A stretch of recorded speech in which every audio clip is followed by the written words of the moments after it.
Project చెరువు కింద నీళ్లు తీసుకుంటే బంద్ చేసినాం, నీటి తీరువ రద్దు చేసినాం. అట్లా ఎన్నో సదుపాయాలు చేసుకున్నాం. రైతులకు బాగా జరుగుతుంది. అప్పుడప్పుడు ఏమవుతుంది, కొన్ని దుష్ట దినాలు వస్తాయి, చెడు గడియలు వస్తాయి.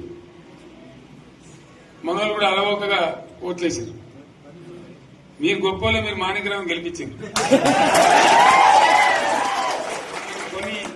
కొన్ని నియోజకవర్గాలలో అత్యాశకు పోయి నేను చెప్పిన కూడా అప్పుడు మంది మాటలు పట్టుకొని మారమానం పోతే మళ్ళీ చివరికి ఇల్లు కాలిపోతారు. వీళ్ళని నమ్మితే అమాంతం మింగుతారు, మోసపోతాం.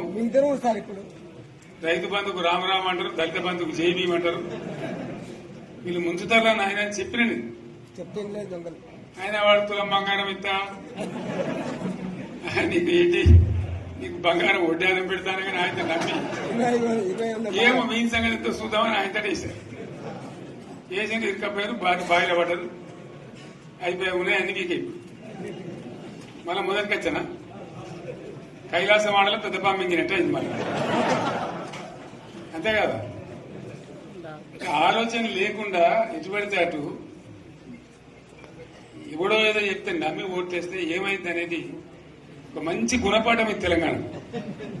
గ్యారంటీగా మంచిగా సంసారం జరుగుతుంది. జరి తువ్వకొచ్చినాం, రైతులు ఇంత ముఖం తెలివైతుంది, ఇంత బాకీలు కట్టుకుంటుండ్రి. ఎంతో మంది పాపం సిటీలు వేసుకుంటారు, ఏదో వేసుకుంటారు. రైతు బంధు పైసలు పడితే ఎంత సంతోషం ఉంటుంది. ఆయన మీరు గంగలు కచ్చినాయి. ఇప్పుడు వాడు ఇతడో ఏడో భగవంతుని కనుక ఇచ్చినప్పుడు మోసం. ఏదో మళ్ళీ ఎలక్షన్ కోసం దానికోసం చేస్తారు తప్ప కడుపు నిండా ప్రేమ ఇచ్చేది ఇట్లే ఉంటుందా? మనం ఉన్నప్పుడు కరోనా వచ్చింది. కరోనా వస్తే కూడా నేను రైతు బంధు ఆపలేదు. కరోనా వచ్చి రాష్ట్రానికి రూపాయి ఆదాయం రాకపోయినా 4-5 మంచి స్కీములు తెచ్చి ఇవాళ కాపాడుకున్నాం. గౌరవంగా బతికింది రైతులు. బీమా వచ్చినండి. రైతు బీమా పెడితే ఎంతమందికి సాయం జరిగింది? గుంట భూమి ఉన్న కూడా మంచిగా సాయం జరిగింది. చిన్న రైతు కూడా సాయం జరిగింది. అట్లా అందరికి మనం గొర్రెల కాపలకు గొర్రెలు ఇవ్వడం కానీ, చేప పిల్లలు కానీ, అనేక రకాల అన్ని వర్గాల ప్రజలను ఎట్లా ఆదుకోవాలని అట్లా ఆదుకున్నాం. మా తెలంగాణ కదా మేము తెచ్చుకున్నాం కష్టపడి. మా వాళ్ళందరి పైకి రావాలి.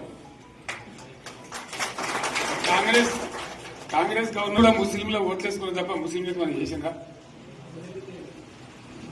ఇమాం మౌసాలకి మన జీతం ఇచ్చిందా? మనం వచ్చినాకనే ఫస్ట్ టైం వాళ్ళని గుర్తించి వాళ్ళని గౌరవించుకున్నాం. ముస్లిం మైనార్టీ పిల్లలకు, మన గిరిజన పిల్లలకు, మన ఎస్సీ పిల్లలకు, మన బీసీ పిల్లలకు ఎంత మంచి రెసిడెన్షియల్ స్కూల్ పెట్టుకున్నాం. అందరినీ కూడా ముందు తీసుకుపోవాలి.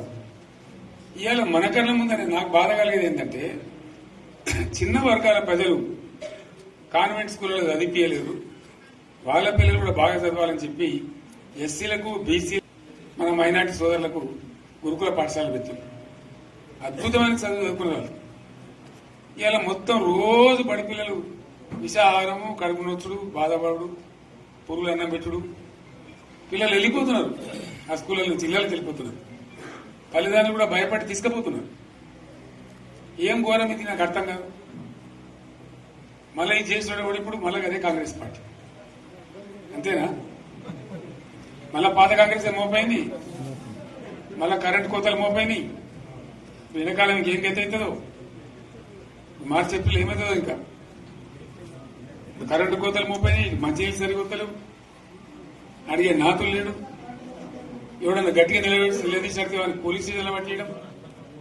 ఇదేనా రాజ్యం? ఇట్లా ఉండదా రాజ్యం? ఎందుకు వచ్చింది ఈ పరిస్థితి చెప్తా. నాకేం గుర్తులేదు. నేనేమంటున్నా అంటే, ఇట్లా అనేక పనులు చేసుకున్నాం మనం. గోదావరి నుంచి నీళ్లు తెచ్చుకున్నాం. నీళ్లు తెచ్చుకొని మంచినీళ్ళ తర్వాత సాగునీళ్ళు ఎప్పుడబడ్డాయి. మెదక్లో యువతల ప్రాంతం అంతా కొంత అందినే నీళ్లు, పాత మెదక్ జిల్లాలో. నీటికి మిగిలిపోయినాయి మన 2 తాలూకాలు, నారాయణఖేడ్, జైరాబాద్. వాళ్ళకి నీళ్లు కావాలి. ఎట్లా రావాలి గోదావరి నీళ్లు?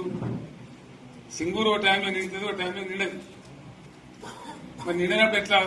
గోదావరి నీళ్ళే దిక్కు